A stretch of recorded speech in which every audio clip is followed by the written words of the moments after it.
Makna persatuan dan kesatuan bangsa.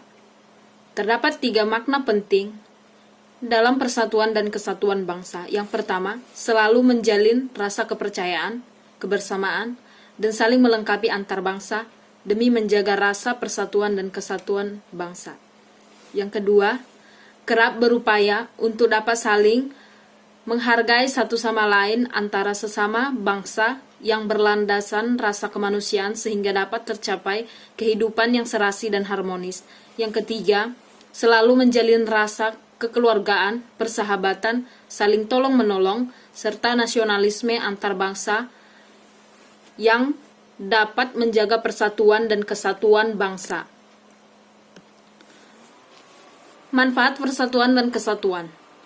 Di dalam persatuan dan kesatuan bangsa mengandung nilai positif. Adapun nilai-nilai manfaat yang ada dalam persatuan dan kesatuan yaitu, yang pertama, persatuan dan kesatuan dapat mengatasi semua perbedaan dengan penuh kesabaran dan kesadaran.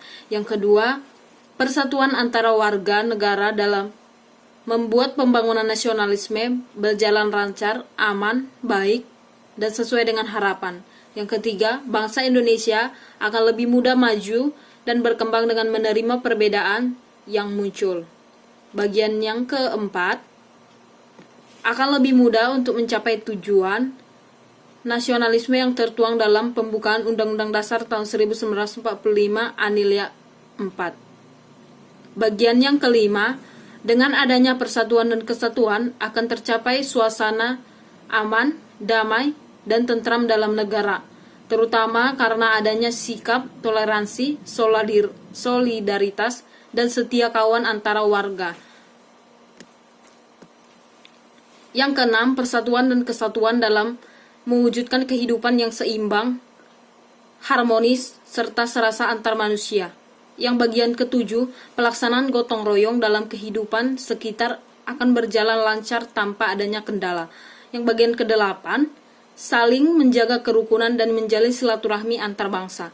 Bagian kesembilan, menjaga keutuhan negara kesatuan Republik Indonesia supaya tidak mudah terpecah belah oleh negara lain. Yang bagian ke-10 akan lebih mudah mengatasi berbagai gangguan baik yang muncul dari dalam maupun dari luar. Contoh persatuan dan kesatuan. Ada beberapa contoh persatuan dan kesatuan antar bangsa. Yang pertama, saling menghargai dan juga saling menyayangi antara sesama anggota keluarga di rumah. Bagian yang kedua, selalu berusaha untuk bertutur kata sopan sesuai dengan norma yang berlaku. Yang ketiga, berusaha untuk menjaga kerukunan baik antara anggota keluarga maupun dengan lingkungan sekitar. Yang keempat, menghargai pendapat orang lain dengan tidak memaksakan kehendak kita kepada mereka karena dapat menimbulkan permusuhan dan perpecahan. Yang kelima, berusaha untuk membantu anggota keluarga apabila selalu mengalami kesulitan. Pengertian norma, ciri-ciri, fungsi, dan macam-macamnya. Norma ialah suatu petunjuk atau juga patokan dalam perilaku benar dan pantas dilakukan saat berinteraksi sosial dalam kehidupan bermasyarakat. Norma berasal dari bahasa Belanda yaitu norm, yang berarti patokan, pedoman, atau pokok kaidah. Sementara menurut Kamus Besar Bahasa Indonesia, norma adalah aturan atau ketentuan yang mengikat warga kelompok dalam masyarakat. Adapun menurut ahli pengertian norma yang pertama, menurut John J.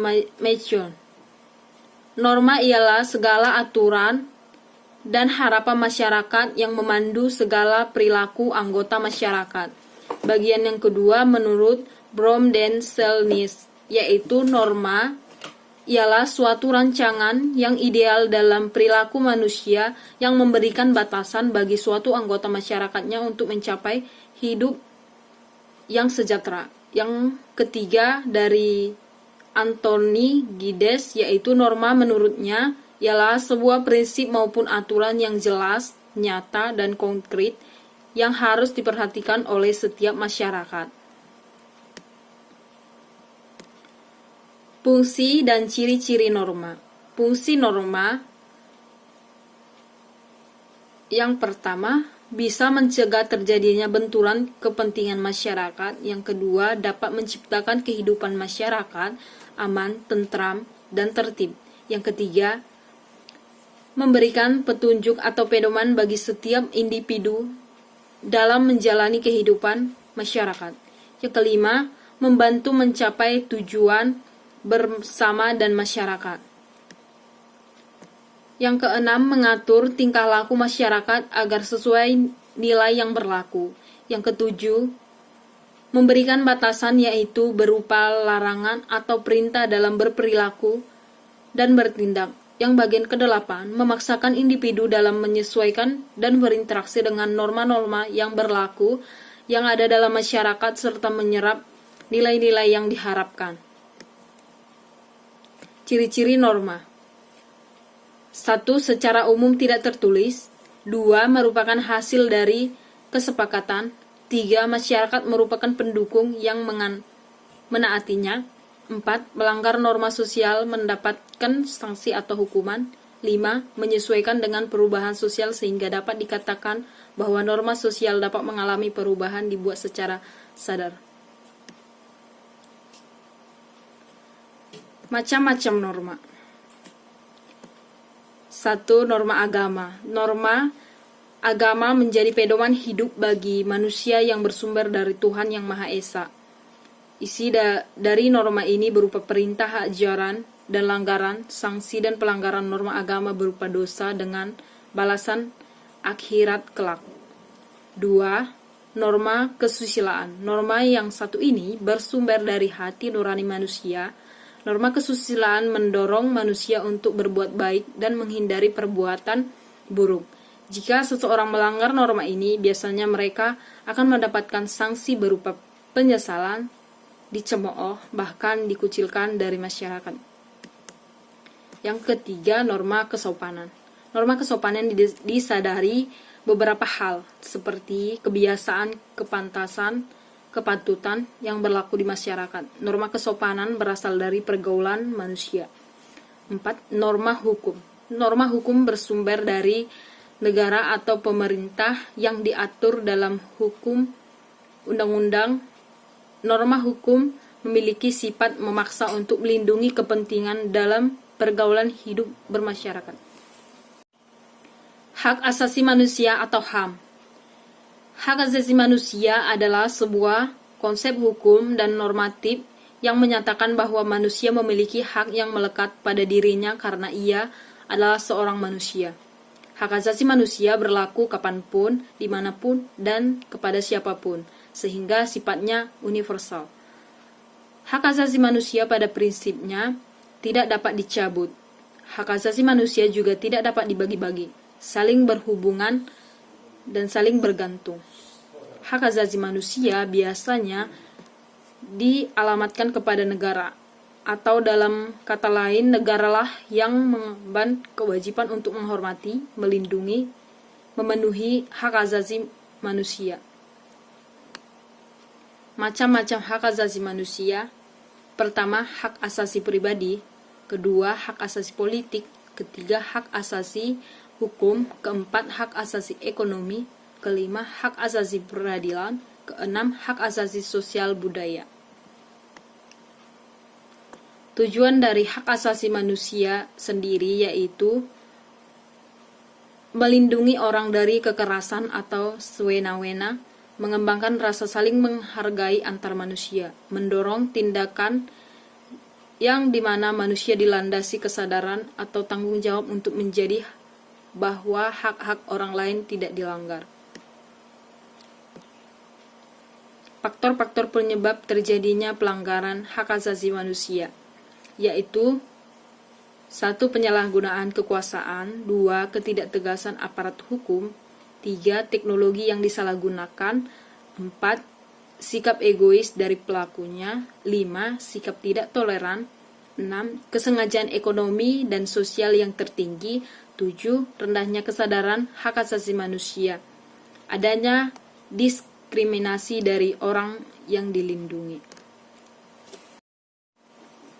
Pengertian ideologi Pancasila, fungsi, makna, dan contoh penerapannya. Ideologi merupakan gabungan dari bahasa Yunani, ideos dan logos, yang berarti tujuan, cita-cita, sudut pandang, pemikiran, pengetahuan. Ideologi merupakan seperangkat ide atau keyakinan yang menentukan cara pandang seseorang untuk mencapai tujuan dengan berdasarkan kepada pengetahuan. Makna dan fungsi ideologi Pancasila. Makna ideologi Pancasila. Pancasila tak hanya berkedudukan sebagai dasar negara, tetapi juga sebagai ideologi nasional bagi Indonesia. Pancasila sebagai ideologi yang mempunyai makna seperti berikut, yang itu: 1. Nilai-nilai yang tercantum di dalam Pancasila itu menjadi cita-cita normatif penyelenggaraan bernegara. 2. Nilai-nilai yang tercantum di dalam Pancasila itu merupakan nilai yang disepakati secara bersama. Oleh karena itu, menjadi satu di antara sarana di dalam pemersatu atau integrasi masyarakat Indonesia.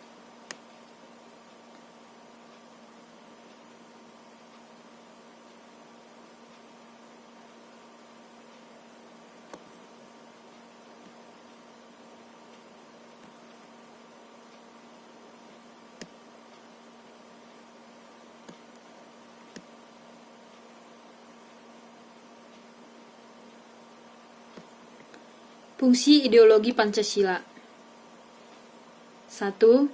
Sarana pemersatu bangsa Indonesia, memperkukuh, memelihara kesatuan persatuan.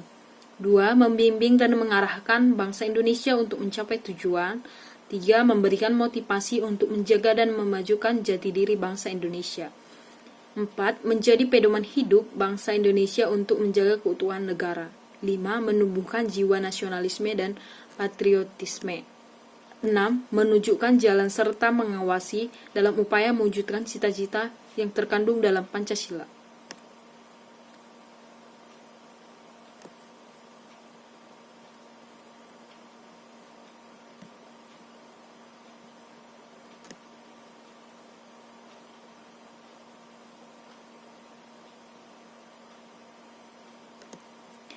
Dimensi ideologi Pancasila. Yang pertama, dimensi idealisme. Yang kedua, dimensi realita. Yang ketiga, dimensi fleksibilitas. Contoh ideologi Pancasila. Yang pertama, sila pertama. Contoh penerapan ideologi Pancasila pada sila pertama adalah memberikan kebebasan untuk memeluk agama. Yang kedua, sila kedua, saling menghormati sesuai adab ketimuran dan sesuai dengan sila kedua dari Pancasila merupakan contoh ideologi dari sila kedua. Sila ketiga, contoh ideologi Pancasila yang diambil dari sila ketiga adalah sesuatu mementingkan kepentingan golongan dibandingkan dengan kepentingan individu. Sila keempat, adanya ideologi Pancasila ini menuntut masyarakat untuk bermusyawarah dalam memutuskan untuk memberikan solusi dari suatu masalah yang terjadi. Sila kelima, contoh ideologi Pancasila yang terakhir adalah bersikap adil dalam memutuskan suatu masalah. Sekian materi yang dapat saya sampaikan. Jika ada kata-kata yang salah, saya mohon maaf. Dan jika video ini bermanfaat, jangan lupa like dan share. Terima kasih.